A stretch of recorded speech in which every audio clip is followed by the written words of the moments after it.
Yo, I'm Jay Beershank. Welcome back to my YouTube channel. Today I figured I'd just do like a little overview, recap, yeah, a little check-in about what I'm doing, where I am, who I am, what I'm thinking, what I'm feeling. As much for myself as for any of you. You know, you might say, well, no one cares. Hey, you know, it's interesting for me to look back at this stuff too. You know, once it's on YouTube, I can forget about it and I can look back in a long time and just reminisce, so it's interesting. Right now, we're here at a small river canyon called Pua Canyon. I live in a place called Pua. It's in the Nan province of Thailand, in the north, bordering Laos. It's beautiful up here. It's beautiful. It's very rural. It's become in the last 10 years like where Thai people go to vacation to experience traditional Thai life, to get out of the city and to go out in the mountains and get into the nature in the jungle, you know, or whatever you want to call it. I mean, absolutely beautiful place, and so much untouched beauty around here. You know, you can go in any direction and you'll end up in the middle of a mountain and surrounded by small villages. You know, everything around here is small village. There's no big city except for the main capital of Nan, which is Nan City. But even that, you know, it's very small, very small. Like I said, I became a teacher here. I don't remember the last video that I made checking in, maybe my last vlog, like when I left Cambodia, which was a while ago now. But since I left Cambodia, I went to Bangkok. When I was in Bangkok is when coronavirus started. So when that whole ordeal kind of started heating up around Bangkok, I wanted to get out of the city. I was ready to leave anyway, but I kind of rushed my departure and went up to Chiang Mai. I'd never been to Chiang Mai, and I'd always heard it's crazy beautiful and like a nice jungly city, so I went to go check that place out. I was just stopping in Bangkok for a quick, actually I was dropping off a friend of mine at the airport, and then I stopped in Bangkok and I was looking for some money, and I found some money because I didn't have any money, so I was like, how can I make some quick bucks?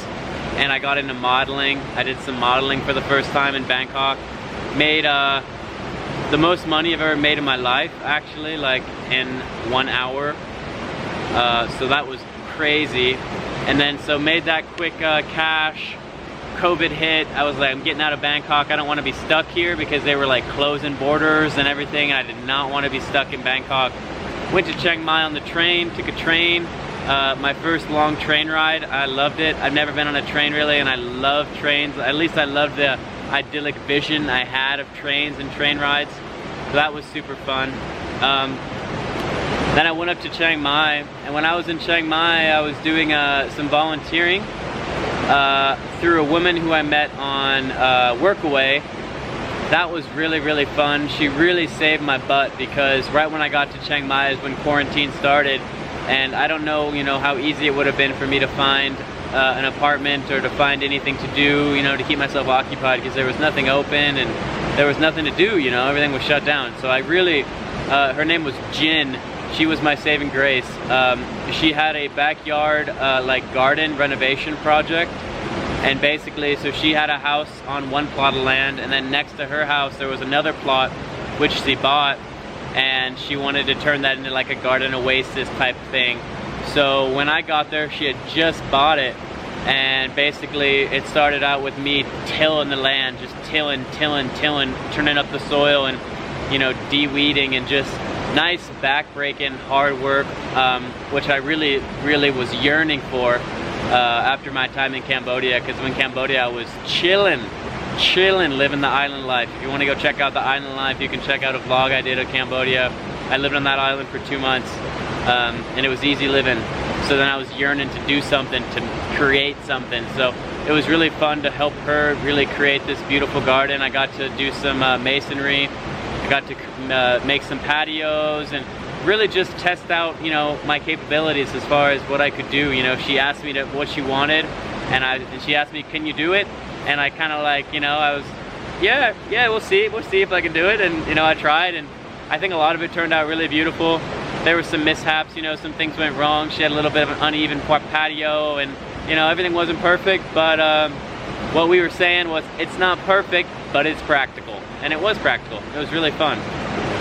Yeah, so I did that for 2 months. I lived in an apartment that she had, but maybe like 10 minutes away from her house. And so I'd help her every day in that backyard area. And in exchange, I could live in the house and use the scooter that she had. So you know, I'd help her, and then I'd go adventure around and just look at things. And I was living on a budget, you know, I wasn't trying to be a big spender. And there was nothing really to do because a lot of things were closed. So yeah, I was just, I really tried to invest myself in the work, and I started going to the gym about a month in because the gyms were closed. But once the gyms opened back up, I was able to get back in the gym for the first time in a long time, like 3 months. So that felt really, really good. I was working out in Cambodia, but I was doing all calisthenics. And don't get me wrong, calisthenics will shred you up. It's good work. But I love the gym, man. I love to just push the iron. I know it's not, I know it might sound meatheady and it might sound like silly thing to say and not practical, but I love it. I think there's like a little bit of like a self-torture, like you know, a little self-indulgent pleasure in torturing myself. You know, I love just putting in the grind in the gym. Anyway, so I got back in there, started doing that, and the 2 months in Chiang Mai went slow, but it felt good. It felt like it was a good time for my body. And then when I kind of felt like COVID was dying down, about 2.5 months into living in Chiang Mai, I was getting a little bit antsy too. I was tired of helping her. I was tired of doing that all. I wanted something, I wanted my scenery to change. Wanted a little mix up in my life. So I started looking around for jobs, trying to think of what I want to do next. I didn't know if I was going to try to like go to another country, go to Laos, go to somewhere else.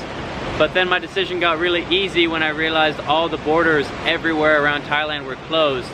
So I wasn't going anywhere. I was staying in Thailand, and I had little to no money. So I was like, okay, what can I do? And I was like, well, I can be a teacher. Because here in Thailand, the gatekeepers for being a teacher are really loose. So basically all I needed was the ability to speak English natively. Natively means like you grew up speaking English, or at least it's your first language. So with that under my belt, I could basically get a teaching job anywhere I wanted around Thailand, you know, at a less prestigious school. I couldn't get a job maybe at like an international school, but I was able to find a job on Craigslist. That's where I was applying to jobs actually. Craigslist is an American website where people list things they're trying to sell, or opportunities, or literally anything you could think of, I guess, like services, events, houses, anything. Craigslist. And there actually ended up being a Craigslist for Thailand, which is kind of crazy. Craigslist is C-R-A-I-G-S-L-I-S-T, Craigslist. You can check that out if you ever want to look to see if where you're at has a Craigslist, or if you're in America you don't know about Craigslist, which you should if you're in America. But yeah, Craigslist, I found the job on there. I applied to so many jobs teaching. A lot of them didn't respond, some of them turned me down. And then the highest paying one I actually applied to accepted me. And then that started me on this new journey of being a teacher. So from Chiang Mai to the place I live now in northern Thailand is about 8 hours northeast of Chiang Mai. So they basically told me, okay, show up, you know, to the village we live in here in Pua, beginning of the month, beginning of June. We want you here a month early. So I showed up in June. I had to find a house and find everything. There happened to be this really nice Irish guy who was also a teacher there, who ended up being connected. I connected with him through the agency. This is how it works in Thailand. They also have like agencies, and what those agencies service is schools hire the agencies, and the agencies find foreign teachers to place into schools. So when I was on Craigslist, I thought I was talking to a school, but I was actually talking to a hiring agency who placed me in a school. So anyway, the agency had another teacher in this area who helped me a lot. He was a cool guy, Irish guy. He'd been living in Thailand for a long time, teaching in Thailand for a long time. And he helped me get my bike squared away, my house squared away, helped me learn the ropes. He gave me all the insider information about teaching in Thailand and all the little Thai secrets, and you know, really interesting. I would say after meeting a lot of foreign teachers, especially the older gentlemen who have lived here for a while, there's a lot of like resentment almost with these old guys who teach in Thailand. Like I don't know, it's almost like they despise Thailand, but they love to reap the benefits of the fact that they can, you know, be teachers here. And in Thailand, teacher is like a pretty high, respectable title, you know. It's like doctor and then teacher. You know, people bow to you in public, and people really respect you, and they really appreciate you, especially out here in the rural provinces, in a rural village. They appreciate a foreign teacher. It's been so interesting, you know. When I first came to this new school, there was about 4 elder gentlemen from different parts of the world who had been teachers in Thailand for a long time. And I thought that they were all just salty as heck about the whole system. And I didn't understand, because we have it pretty well. As a foreigner, you can come and you can make good money. Not good money in Western terms, but in Asian Thai terms, make good salary. You know, my living expenses are about 10% of my paycheck. So I spend, you know, 10% of my paycheck on my rent, on my food, and my gas. And the other 90% I can do whatever I want with, save, spend, whatever. You know, that's just unfathomable coming from America. You know, you don't spend 10% of your income on that unless you're really wealthy, or you live in well, not even if you live in a bad place. You have to be pretty wealthy to have 10% of your income be going to that stuff. So anyway, that's a story for another time. So yeah, I came up here, hung out with the Irish teacher for a while. He helped me out. He ended up getting fired from the school because he was confrontational. Teaching at Thai schools is it's a delicate little dance you gotta play, you know. There's a lot of weird politics. When I say politics, I just mean like office politics, like the way that the Thai teachers and the staff and the students look at you, and the way you need to act and operate within the system to be accepted and to let things go and slide. It's interesting. And like I said, the old guys harbor a lot of this kind of like weird resentment almost. And all 4 of those guys who I mentioned, they all got fired because of that reason. I don't know how exactly to describe it. You have to just talk to these guys, but it's like they don't respect Thai culture, and they don't really like Thai culture that much, but they live here and they love to be here. It's interesting, I don't know, you know. I'm not like that, you know. I understand that I'm here and I'm integrated. I'm not separate, you know. I can't despise Thai culture but enjoy being in Thailand, you know. I'm a foreigner, of course, but I try to be as acclimated to my environment as I possibly can. Now, does that mean being subservient and being obsequious? No, but it does mean, you know, having some empathy, or having a lot of empathy, and having a lot of patience, and having a lot of determination and open mind. Anyway, so yeah, I'm a teacher. It's crazy. I've been teaching for 3 months. I teach conversational English. So what that means is I teach the kids listening and speaking. They have a Thai teacher who teaches them English grammar, writing, and reading. So my classes consist of beginner level. I teach 13 and 14-year-olds, and they've been learning English for supposedly their whole school career, but their level is very, very low. So I started out, I did like introductions and trying to just learn about the kids and learn their level of English. Because listen to this, when I got here and I asked the school what they wanted me to do, you know, I didn't even know what my job was really before I came. And on the first day of school, I was like, okay, so I talked to some of my superiors in the office. I don't even know who my boss is, still don't know who my boss is. I asked my superiors, like, so, you know, what am I doing? What's my job? What do you want me to teach these kids? And they said, oh, yeah, you know, well, I quote, they said, up to you. You're the one who speaks English, right? So you can teach them whatever you want. I said, yeah? I said, yeah, whatever you want, whatever you want. In very broken English, because even the Thai English teachers, they do not speak good English. So they're explaining this to me in like very broken English and like very like nervous and shy, because their culture is like very, like if you ask someone a question, it's almost like you're like scaring them or disrespecting them, because their culture is so passive. I'd say passive aggressive. It's really like you have to like subvertly mention things you want to say and subvertly suggest things in ways that doesn't imply that you think it's right or wrong, and really interesting. So either way, I asked them what I want, they told me whatever I want. So then I went into the process of trying to like figure out what the hell I'm gonna teach, what the hell it even means to be a teacher. And so that was the first month, just weighing out things.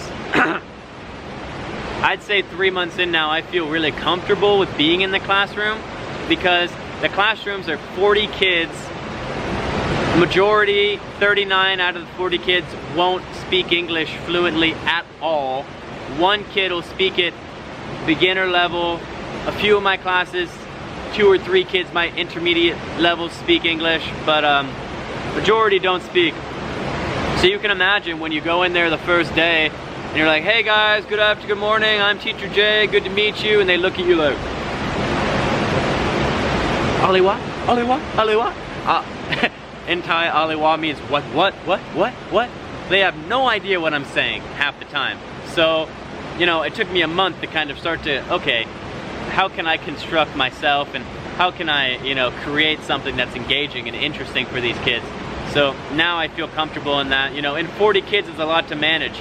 Especially, you can imagine 40 kids who don't understand what you're saying and don't really care about what you're saying. These kids don't really give a damn about learning English. We're out in the country, right? Like I told you, the kids don't really care about English. They could care less, you know. A lot of these people are farmers. A lot of their parents are farmers. They don't think they're ever gonna go, you know, out of the village. Why do they need English? They could care less. So, you know, that was hard at first, because they just did not respect me and they did not give a damn. They were loud and they were crazy.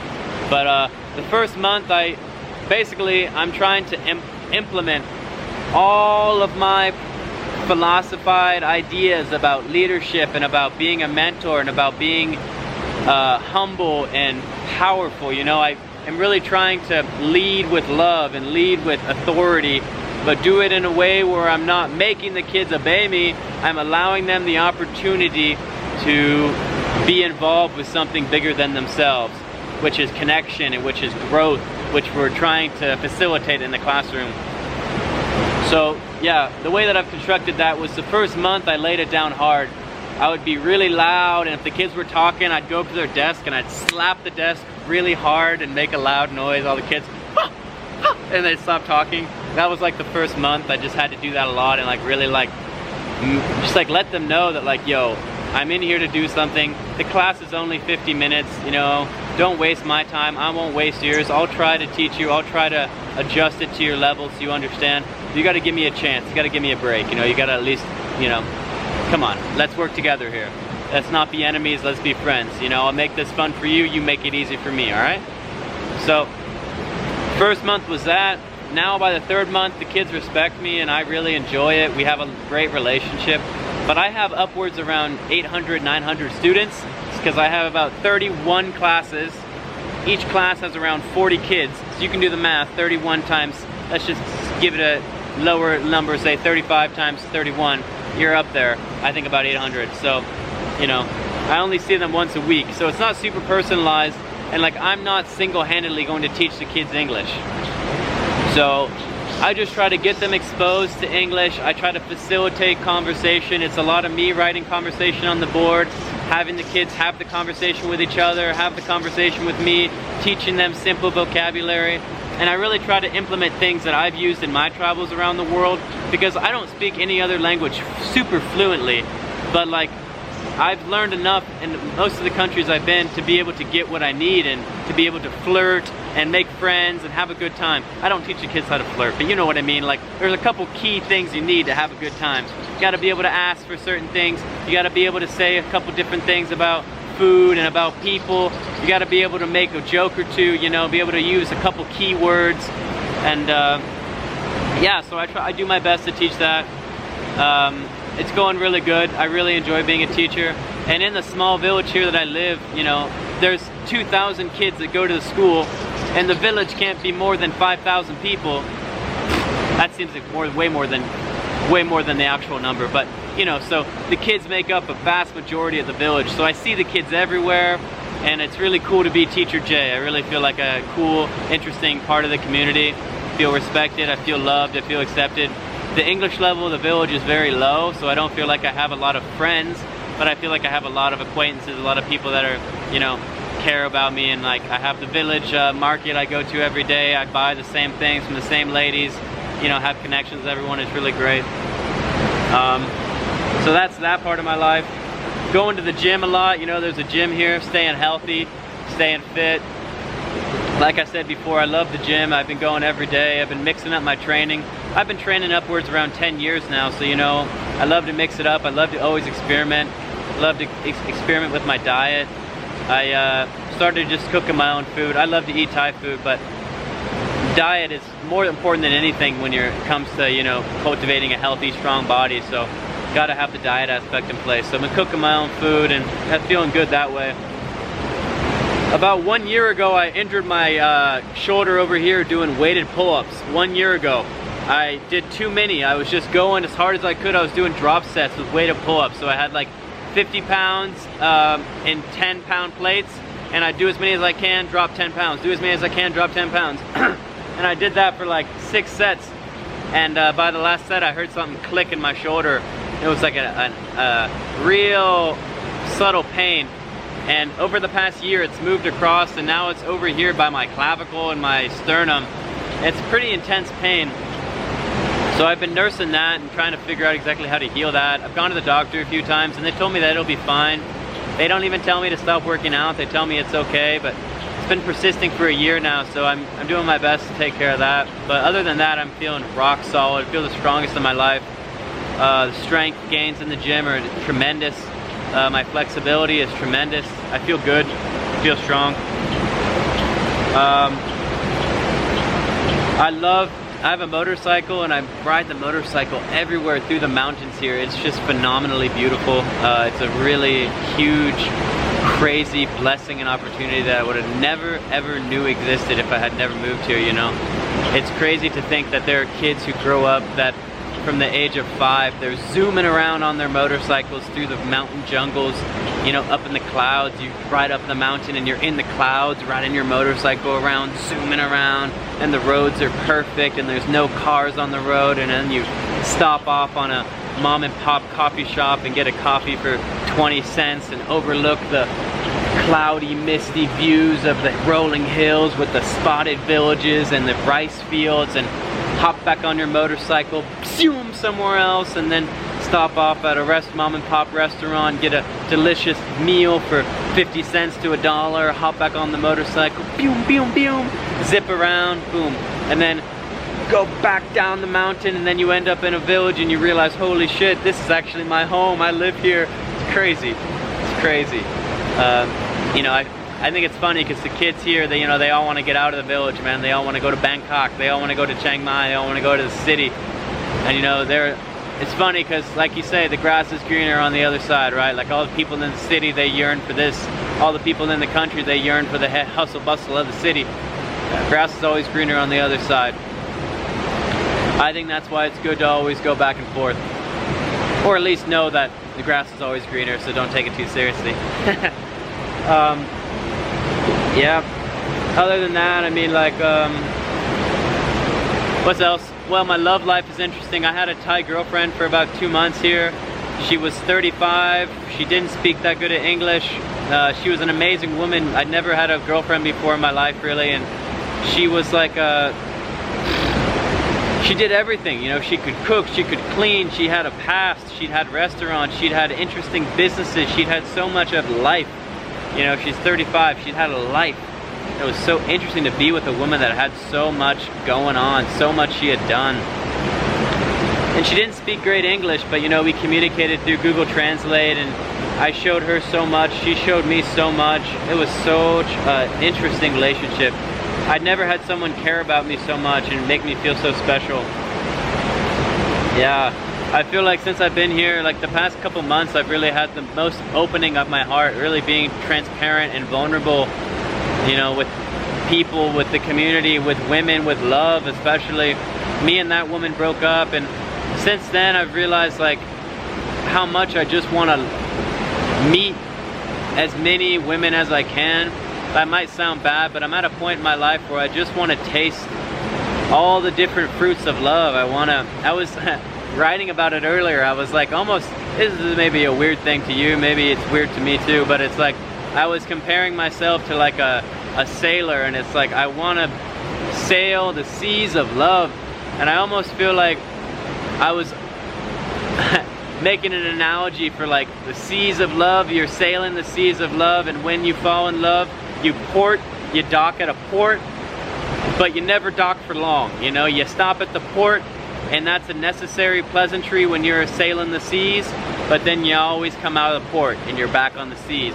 And that's kind of how I feel right now. It's, you know, like I love to love and I love to be loved, but I just want to experience as many different types of love and different types of people as I can. And yeah, so I've been really enjoying that, really enjoying just having fun with women and meeting them, and you know, just opening myself to be vulnerable and to be honest and to care about people and to love people and to be loved. I'm really feeling like that's one of the most beautiful parts of my life right now, is that opportunity and that experience. This is the most relaxed period of my life I've ever had. I just feel like I'm living, you know. I'm not trying to do anything. I'm not trying to be anybody. I'm not looking for something, or I'm just enjoying myself. I live in a beautiful place. I have a ridiculously special life filled with gratitude and filled with love. And I feel like, you know, everything comes full circle, you know. Last year of my life, it was very interesting and very analytical. I was the Jordan Peterson, you know, the Dostoevsky. I was really trying to, you know, trying to think about seriousness, trying to go deep into my mind, trying to expose my shadows and fight my demons, and but now I'm here, and I just feel like, oh my God, woo, enjoy. And that's what I'm doing. I'm enjoying myself. Had a slug on my leg. Can we focus on that?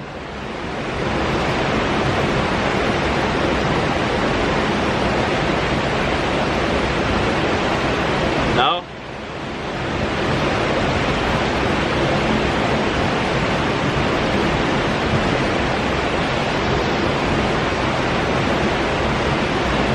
Oh! Yeah, there he is.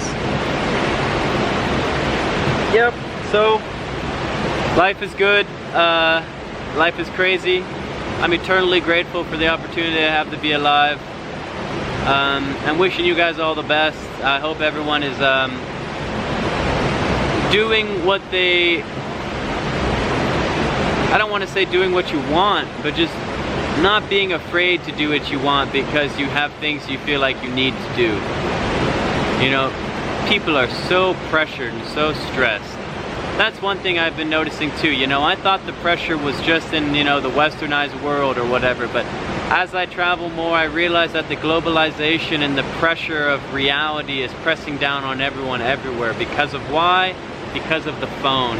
We're connected now, so your stresses are her stresses, and her pressures are your pressures, and his jealousy is your jealousy, and his success is your fucking blah blah blah blah blah. Everybody wants the same things, and everybody is scared of the same things, and a lot more people are scared than grateful. That's one thing that I gotta point out before I go, is just live your life, you know. You can always make it happen. You can always do something. You can always enjoy. That's not sound silly, but life is a gift. You can make of it what you wish. Don't take it too seriously, because you're just a blip in the immense expanse of reality. And you could say you're gonna be reincarnated, you could say it's all connected, whatever. But all I know is we're here right now, and you can choose to enjoy it or you can choose to endure it. You can choose to do both, whatever makes you feel good. But try to make yourself feel good. Don't be a sensualist, but be healthy. Thank you.